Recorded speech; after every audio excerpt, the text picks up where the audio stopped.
Jomlah unboxing pembelian lampu solar. Kotak pertama kita dapat sekeping solar. Belakang ni dia dah attach siap-siap. Ada kabel. Bracket ni pun dia bagi. Nanti senang lah kita nak tampalkan solar tu dekat mana-mana. Pada kotak yang kedua ni geng, dia ada bagi remote. Skru-skru dengan bateri dia bagi sekali.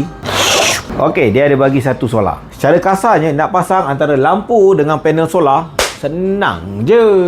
Ini kabel daripada panel, yang ini pula kabel daripada lampu.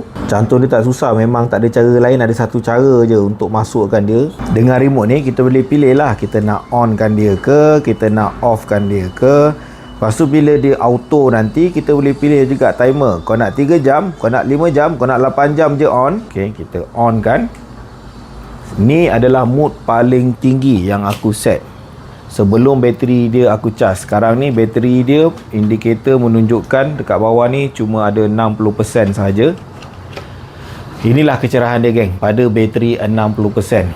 Yang korang kena tahu, bila bateri dia lagi full, cahaya dia akan lagi cerah. Dan ini jarak antara lampu ke dinding tu adalah dalam 2 meter. Untuk penggunaan biasa, ya okey, tak ada masalah. Tapi anda kata kau perlukan sesuatu yang betul-betul cerah, mungkin bukan ini solution dia. Aku harap korang tidaklah tertipu dengan video-video promosi yang overclaim. Untuk penggulungan, bagi aku penggunaan solar macam ni okey untuk kawasan yang memang gelap, yang kau tidaklah perlukan terang benderang, sekadar nak ada cahaya. Dari sudut ketahanan dia pula, waterproofing dia IP68 dia claim.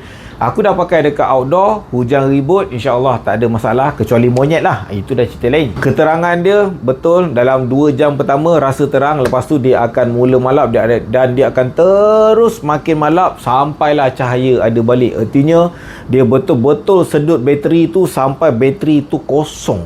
Artinya bateri tu tinggal sikit, dia tetap ada cahaya malap. Korang ada pengalaman penggunaan lampu solar? Letakkan kat komen.